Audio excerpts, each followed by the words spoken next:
Hello दोस्तों, स्वागत है आपका मेरे चैनल पर। इस वाली वीडियो में हम लोग जो है वीडियो की परीक्षा जो 2018 में हुई थी इसका जो पेपर आया था उसके बारे में थोड़ा डिस्कस करेंगे। तो चलिए शुरू करते हैं। तो पहला क्वेश्चन है, अमेंडमेंट का सटीक हिंदी अर्थ क्या है? अमेंडमेंट का सटीक हिंदी अर्थ जो होगा वह होगा संशोधन। अब इसमें कुछ लोग कंफ्यूज हो सकते हैं कि शोधन लगाएं या संशोधन लगाएं। जो संशोधन है, ये इसका अगर जो आप विच्छेद करेंगे तो आएगा सम प्लस शोधन। जो सम है वह हिंदी का उपसर्ग है और सम का अर्थ होता है अधिक, अर्थात जो अधिक शोधित हुआ हो वो होता है संशोधन। तो जो हमारे लॉ बनते हैं उनको अधिक से अधिक संशोधित होना चाहिए, तो इसीलिए इसके लिए संशोधन का यूज करते हैं। सूरसागर के रचयिता कौन हैं? सूरसागर के जो रचयिता हैं वह सूरदास जी हैं। और इसके अलावा सूरसागर, सूरसारा वाली, साहित्य लहरी, ये तीन जो रचनाएं हैं ये सूरदास जी की हैं। निम्न में रीतिकाल का कवि कौन सा है? इसमें रीति जो गद्य और पद्य का काल निर्धारण किया जाता है, तो जो गद्य में होता है वह भारतीय युग, द्विवेदी युग और छायावाद युग, छायावादोत्तर युग इस तरह होता है। और जो रीतिकाल होता है वो सॉरी जो पद्य काल होता है, पद्य में आदिकाल, भक्तिकाल, रीतिकाल और आधुनिक काल इस तरह होता है। तो जो रीतिकाल के जो कवि हैं ये हैं इसमें बिहारी। उसने कहा था कहानी के लेखक कौन है? उसने कहा था कहानी के लेखक हैं चंद्रधर शर्मा गुलेरी। जगत का अर्थ क्या है? जगत का अर्थ है संसार। निष्फल का आशय क्या है? निष्फल का आशय है व्यर्थ। सुख के खेतों को हरा भरा और प्रफुल्लित करना, यह एक मुहावरा है। मुहावरे की खासियत यह होती है, इसका शब्दार्थ नहीं, इसका भावार्थ जो है प्रमुख होता है। तो इसका जो भावार्थ है वह है जीवन को सुखमय बनाना। ये इसका ऑप्शन सही हो जाएगा। निम्न में दीर्घ स्वर है, इसमें से बताना है इसमें से दीर्घ स्वर कौन सा है।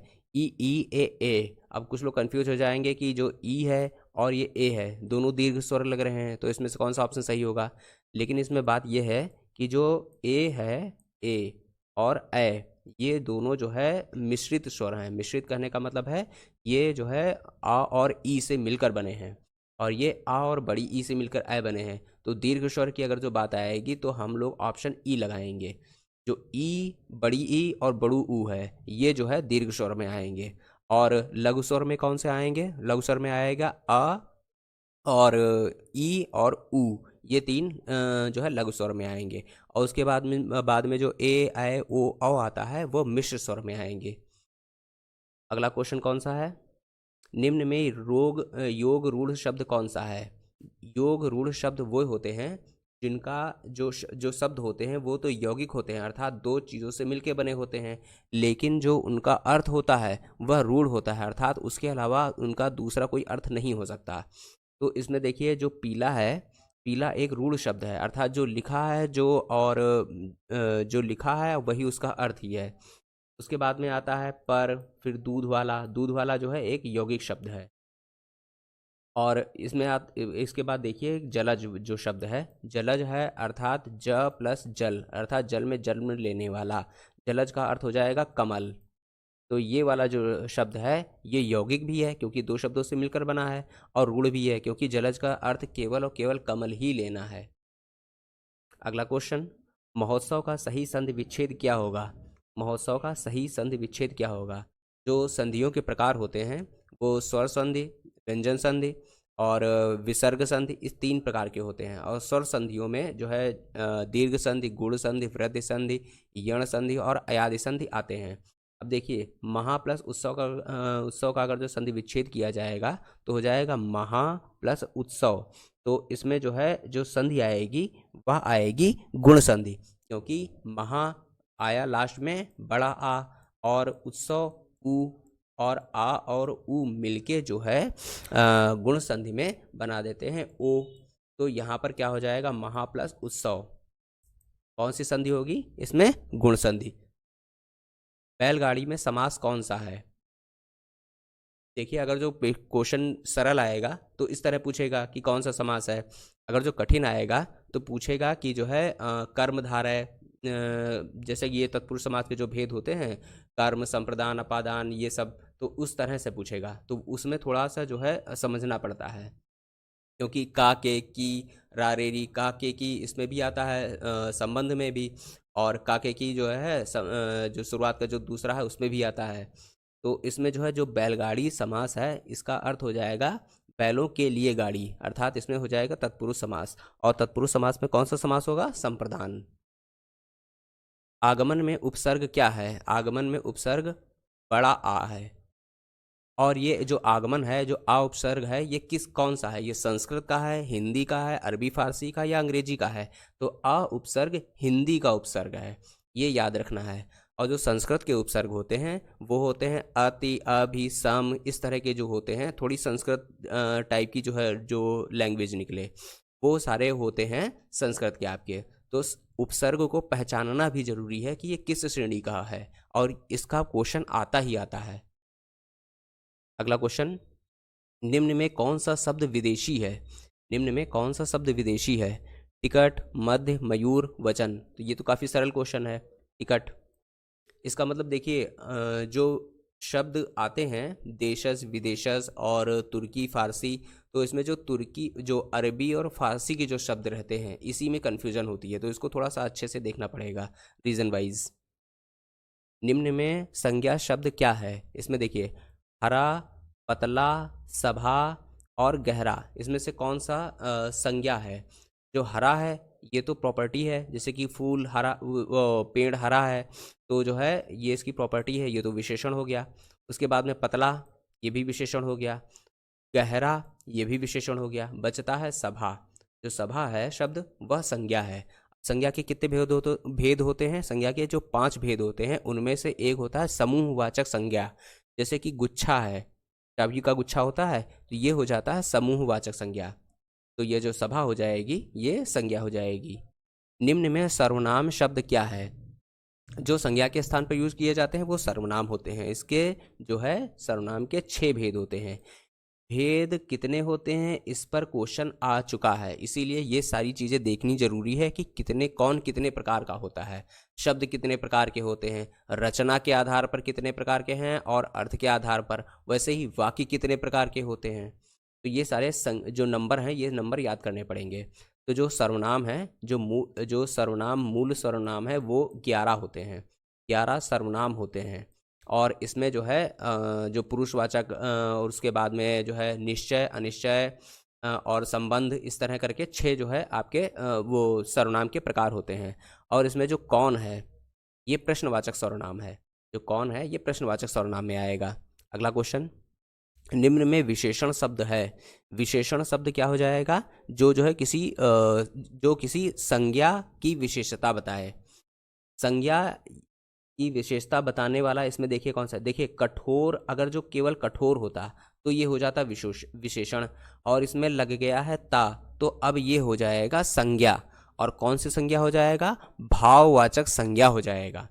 तो अगर जो भाववाचक, यहाँ पर ये क्वेश्चन भी आता है कि भाववाचक संज्ञा बनाने के लिए क्या करना पड़ेगा?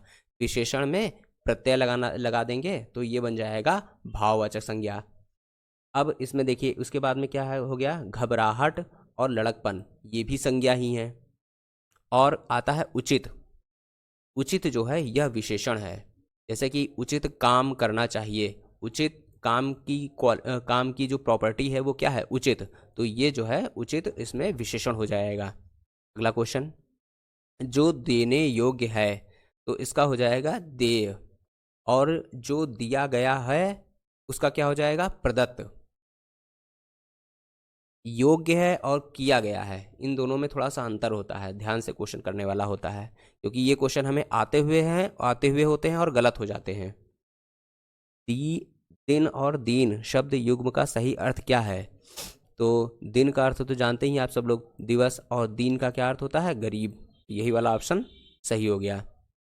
अगला क्वेश्चन, निम्न में कौन सा शब्द अनेकार्थी है? अनेकार्थी शब्द होते हैं कि एक शब्द के अनेक अर्थ हो। पर्यायवाची होते हैं कि अनेक शब्दों का एक ही अर्थ हो।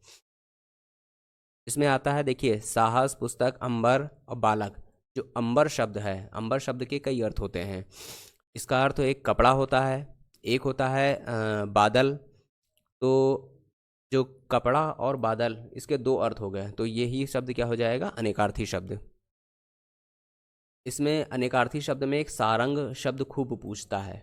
जो सारंग शब्द है ये का बहुत ज़्यादा पूछता है, क्योंकि सारंग बहुत सारे जानवर और जो देवता है उनके लिए यूज़ किया जाता है। जो हल्के मतलब सारंग का अर्थ होता है सुंदर, और सुंदर इन द डार्क कलर। तो इसीलिए जितने डार्क कलर के सुंदर होते हैं, जैसे मयूर है, शेर है, और इन सबको जो है सारंग ही बोलते हैं। विष्णु विष्णु को भी सारंग बोलते हैं, कृष्ण को भी सारंग बोलते हैं, क्योंकि विष्णु और कृष्ण जो है वो सांवले कलर के थे और लेकिन सुंदर थे, तो इसीलिए इनको सारंग बोलते हैं। निम्न में वर्तनी की दृष्टि से शुद्ध शब्द क्या है? शुद्ध शब्द देखिए यहाँ पर लिखा है पूज्य, तो इसका जो सही वर्तनी होती है इसका होता है पूज्य। एक वर्ड आता है साधु, कई जगह जो है इस तरह साधु लिखा होता है, तो ये जो है साधु शब्द होता है, साधु।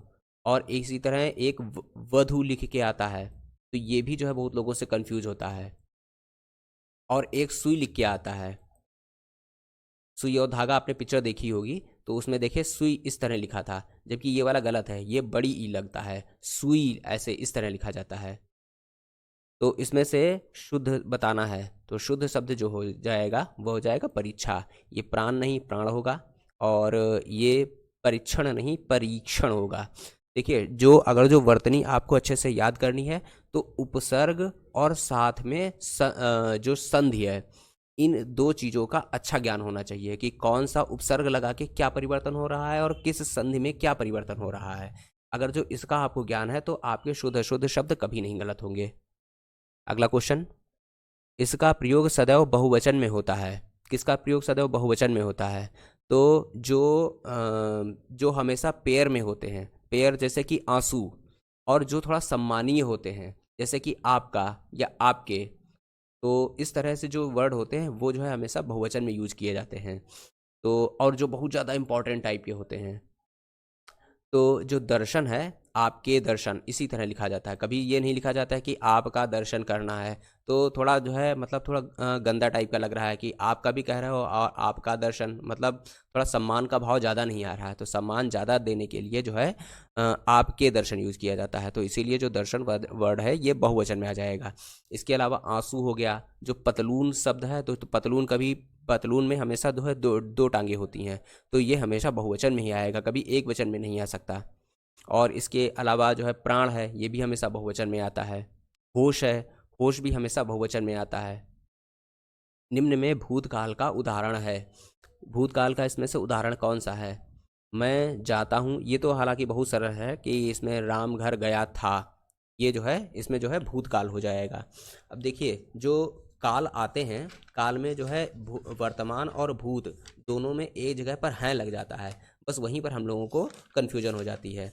अब इसमें हम लोग जो है वाला देखते हैं, एक में आता है, एक में आता है कि जैसे सीता गई है, सीता गई है, ये शब्द है। तो अगर जो इसमें अगर जो थोड़ा अच्छे से इसका अर्थ समझे तो हम लोग देखेंगे सीता मतलब जा चुकी है, तो ये है जरूर लगा है, लेकिन इसमें जो है वर्क कंप्लीट हो चुका है, तो ये जो है भूतकाल में ही आएगा, लेकिन अभी जल्दी जल्दी में ही गई है, तो इसीलिए यह जो है आसन्न भूत होगा। आसन्न का मतलब होता है एकदम रिसेंटली हुआ हो, तो ये आसन्न भूत में होगा। अच्छा, सीता गई है हो गया आसन्न भूत, अगर जो सीता गई कहा जाए तो सामान्य भूत हो जाएगा, तो ये छोटा सा अंतर है। तो वो वाला ये वाला जब क्वेश्चन आता है आसन्न भूत का, तो यहीं पर हमारा क्वेश्चन गलत हो जाता है। और वर्तमान में संदिग्ध वर्तमान और संभाव्य वर्तमान, यहाँ से क्वेश्चन गलत होता है। जब हम लोग बोलते हैं कि राम पढ़ता होगा, तब ये हो जाता है संदिग्ध अर्थात संदेह, और जब पढ़ता होगा नहीं लगाएंगे तब हो जाएगा संभाव्य। तो इसका जो है ध्यान रखना है, एक तो संदिग्ध वर्तमान वर्सेस संभाव्य वर्तमान, दूसरा आसन्न भूत, इतना जो है याद रखना है, बाकी सारे जो है बहुत आसान है, सभी हो जाते हैं। निम्न में भाववाच्य है, तो ये जो भाववाच्य है इसमें होता है कि मोहन से बैठा नहीं जाता, ये जो है भाववाच्य है। और अगर जो कृतवाच्य कहा जाए, कृत है जिसमें जो है जिसमें जो सब्जेक्ट होता है वो मेन होती है, अर्थात जो कर्म होता है वह प्रधान होता है, जैसे कि मोहन खाता है, तो ये जो है कृतवाच्य है। अगर जो मोहन मोहन के द्वारा खाया गया, ये जो है कर्मवाच्य है, अर्थात इस पे जो है कर्म प्रधान है। और तीसरा आता है भाववाच्य, जिसमें मीनिंग होता है वो मेन हो जाता है, तो ये होता है मोहन, ये होता है भाववाच्य। तो इसका उत्तर क्या हो जाएगा? मोहन से बैठा नहीं जाता। निम्न में कौन सा वाक्य मिश्र वाक्य है? मिश्र वाक्य कौन सा हो जाएगा? मिश्र वाक्य हो जाएगा जहाँ पर शब्द आए कि, क्योंकि, या फिर जैसे ही, वैसे ही, जब, तब, जिसका, उसका, इस तरह के जब वर्ड आते हैं तो वो हो जाते हैं मिश्र वाक्य। और मिश्र वाक्य को इंग्लिश में बोलते हैं कॉम्प्लेक्स सेंटेंसेस। और उसके बाद में आता है संयुक्त वाक्य। जो संयुक्त वाक्य होते हैं उसमें होता है कि और, और, अथवा, इसीलिए, लेकिन, इस तरह के वर्ड यूज होते हैं। बोया, अगला क्वेश्चन है, पेड़ बबूल के आम कहाँ से हुए? लोकोक्ति का सही अर्थ क्या है? तो इसका मतलब यही है कि अगर जो आपने काम गंदा किया है तो इसका परिणाम भी गंदा ही होगा। तो इसीलिए कर्म के अनुसार फल नहीं मिलता, जैसा कर्म करोगे वैसा फल मिलेगा, यही वाला ऑप्शन इसका सही हो जाएगा। जैसा कर्म करोगे वैसा फल मिलेगा। अगला क्वेश्चन है, लाभ ही लाभ अर्थ के लिए सही लोकोक्ति क्या है? लाभ ही लाभ का अर्थ है पांचों उंगलियां घी में, यही इसका सही अर्थ हो जाएगा। अगला क्वेश्चन हो जाएगा, मूल पाठ का व्याख्या के साथ अनुवाद कहलाता है। व्याख्या अनुवाद, सरल ही क्वेश्चन है। ब्रज हिंदी के किस उपभाषा के अंतर्गत आता है? ब्रज जो है पश्चिमी हिंदी के अंतर्गत आती है। 5 उपभाषाएं और 17 बोलियां होती हैं। 5 उपभाषाएं और 17 बोलियां होती हैं, ये फैक्ट आपको याद रखना है।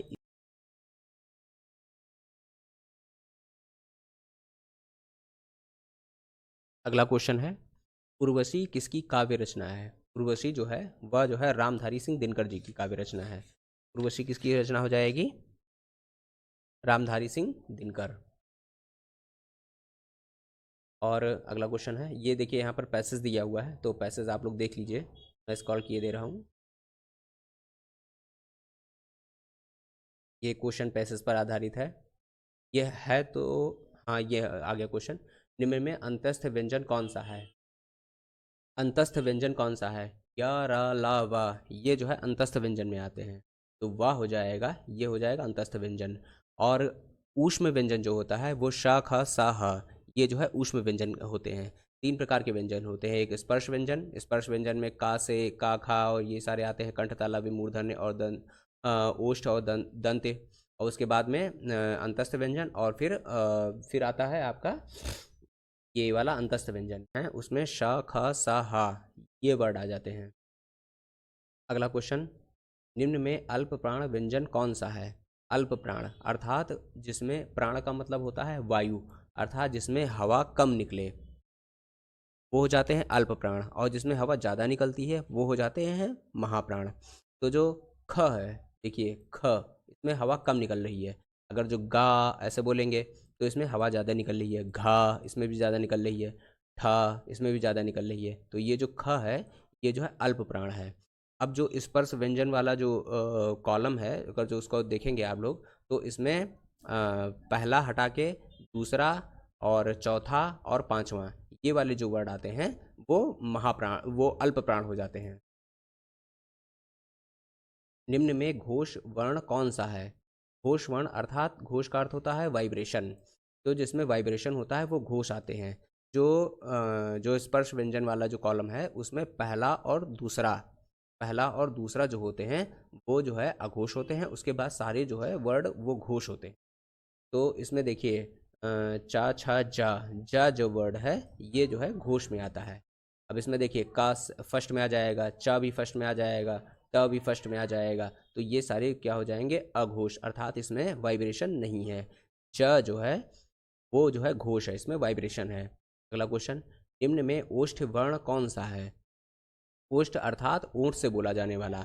अगर जो आप ऊ बोलेंगे तो आप जो है होंठों को बिना फोल्ड किए हुए या फिर बिना जो है ऐसे हल्का सा गोला बनाए हुए आप नहीं बोल सकते। तो ये जो ऊ वर्ड है ये ओष्ठ हो जाएगा।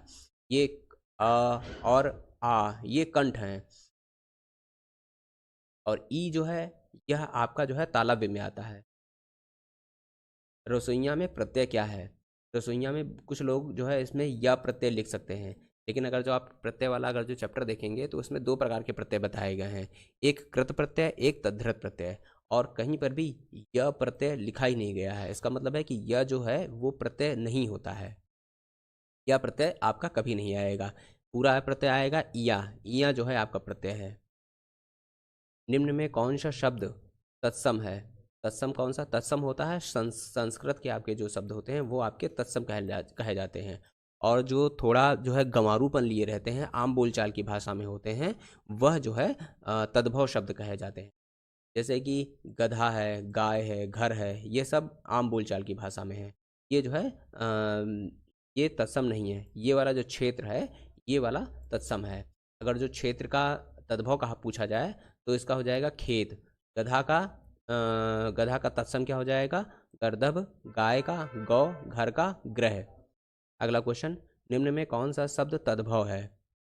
तद्भव कौन सा शब्द हो जाएगा? जो आम बोलचाल की भाषा में हो। जैसे कि जीभ का संस्कृत वर्ड क्या होता है? जिह्वा। निम्न में कौन सा शब्द देशज है? देशज ऐसा शब्द होता है जो केवल हमारे देश में बोला जाए, बाकी अदर कहीं उनका अस्तित्व ना हो। तो जैसे कि लोटा है, कटोरा है, धोती है, साड़ी है, ये सारे, कुर्ता है, ये सारे जो वर्ड होते हैं ये खाली हमारे ही देश में हैं, किसी अन्य देश में नहीं है। यूरोप या फिर जो है ईरान, अरब, इन सब में नहीं होते हैं। तो ये वाला जो हो जाएगा कटोरा शब्द, ये आपका हो जाएगा देशज शब्द। निम्न में प्रेरणार्थक क्रिया कौन सी है? प्रेरणार्थक क्रिया है आपकी उठना। उठना या उठवाना, ये आपकी प्रेरणार्थक क्रिया है। प्रेरणार्थक होता है खुद काम ना करके किसी दूसरे से करवाना। निम्न में अव्यय है। अव्यय का अर्थ होता है जिसका खुद का अर्थ ना हो, लेकिन जब किसी वाक्य में प्रयोग हो तो वह अर्थ जो है वो जो है वाक्य को बल प्रदान करे, वो जो है अपन अच्छे अर्थ में आ जाए। तो ये हो जाएगा ठीक। ठीक का कुछ जो है अगर जो अलग से देखे तो इसका कोई अर्थ नहीं है, लेकिन जब ये जो है किसी वाक्य में प्रयोग होगा तब यह कुछ अर्थ देगा। तो ये हो जाएगा ठीक। पक्षी का पर्यायवाची क्या है? पक्षी का पर्यायवाची है विहग। विहग, विहंग, नभचर, इस तरह के जो होते हैं पक्षी के पर्यायवाची हैं। जटिल का विलोम शब्द क्या होगा? जटिल का विलोम क्या होगा? जटिल का विलोम सरल, कठिन, कुटिल, टेढ़ा। तो जटिल और कठिन ये तो लगभग एक जैसे हैं। अब इसमें आता है सरल और कुटिल। कुटिल भी जो है लगभग कठिन जैसा ही है, तो बचता है केवल सरल। सरल जो है जटिल का विलोम क्या हो जाएगा? सरल। और कुटिल का विलोम क्या हो जाएगा? कुटिल का विलोम हो जाएगा ऋजु। कुटिल का विलोम क्या हो जाएगा? ऋजु। अगला वर्ड, अगला क्वेश्चन, निम्न में वर्तनी की दृष्टि से अशुद्ध शब्द बताइए, अर्थात जो शुद्ध ना हो। तो इसमें देखिए प्रादेशिक, माधुर्य, व्याप्त, प्रमाणिक। अगर जो इसमें आप देखेंगे ये जो है सारे वर्ड सही लिखे हैं, केवल जो प्रमाणिक है ये वर्ड गलत लिखा है, इसमें जो है प्रामाणिक होगा। निम्न में अधिकरण कारक का परसर्ग कौन सा है? अधिकरण कारक का परसर्ग, अधिकरण में क्या लगता है? में पर ऊपर, तो इसमें पर जो वर्ड है ये हो जाएगा आपका अधिकरण। निम्न में पुल्लिंग शब्द कौन सा है? पुल्लिंग शब्द इसमें हो जाएगा घटना, बड़ी भयानक घटना थी, तो ये जो है स्त्रीलिंग शब्द है। क्षेत्र, बहुत बड़ा क्षेत्र है, क्षेत्र, यही वाला वर्ड आ जाएगा पुल्लिंग। जो कोई भी शब्द आए उसको आप कोई सेंटेंस बना के देखिए, और उसमें अगर जो स्त्रीलिंग वाले जैसे कि आपको क्षमा दी गई, गई निकला ना, तो इसमें से जो वर्ड हो जाएगा क्षमा, ये हो जाएगा स्त्रीलिंग। जैसे भयानक घटना थी, लास्ट में थी निकला स्त्रीलिंग वाला, तो घटना भी जो है स्त्रीलिंग हो गया। और रीति चली आ रही है, रही स्त्रीलिंग वाला हो गया, तो ये रीति भी जो है स्त्रीलिंग हो गया। लेकिन अगर जो क्षेत्र कहें तो बहुत बड़ा क्षेत्र, बड़ी क्षेत्र नहीं कहेंगे, तो जो क्षेत्र हो जाएगा वो पुल्लिंग हो जाएगा। निम्न में स्त्रीलिंग शब्द कौन सा है? स्त्रीलिंग, अब इसमें देखिए दुख, बड़ा दुख आ पड़ा है, तो इसमें दुख जो है पुरुषवाचक हो गया। गरिमा, गरिमा तो नाम ही लड़कियों का कई बार होता है, तो जो गरिमा वर्ड है वो स्त्रीलिंग हो जाएगा। अगला क्वेश्चन, मैंने विद्यालय जाना है, इसमें अशुद्ध अंश कौन सा है? इसमें अशुद्ध अंश कौन सा है? इसमें मुझे विद्यालय जाना है। और हाँ, कई बार पूछ लेता है कि अशुद्धि का प्रकार कौन सा है, तो ये जो अशुद्धि का प्रकार है वो संज्ञावाचक है। प्रश्न चिन्ह कौन सा है? प्रश्न चिन्ह ये तो बहुत ही आसान है, ये प्रश्न चिन्ह है। कई बार हम लोग कंफ्यूज किस में हो जाते हैं, अर्धविराम और अल्प विराम में। तो जो अर्धविराम होता है वो इस तरह होता है, सेमी कॉलम, ये कॉमा लगाते हैं उसके ऊपर ये बिंदी रखते हैं, ये अर्धविराम होता है। और जब केवल कॉमा लगाते हैं तो ये होता है अल्प विराम। और कई बार निर्देशक चिन्ह और योजक चिन्ह, इसमें भी कन्फ्यूजन होता है। अगर जो बड़ा सा डैश लगाएंगे तो ये हो जाएगा निर्देशक, और जब छोटा डैश लगाएंगे तब ये हो जाएगा योजक। आसमान फट जाना मुहावरे का अर्थ क्या है? मतलब बहुत बड़ी मुसीबत आ जाना, अचानक आफत आ पड़ना, यही वाला ऑप्शन इसका सही हो जाएगा। अगला क्वेश्चन, स्वावलंबी होने के लिए सही मुहावरा कौन सा है? स्वावलंबी होना मतलब अपने पैरों पर खड़े हो जाना। तो ये 50 क्वेश्चन थे हिंदी के। अगले वाले वीडियो में हम लोग जो है जीएस के क्वेश्चंस डिस्कस कर लेंगे। Thank you.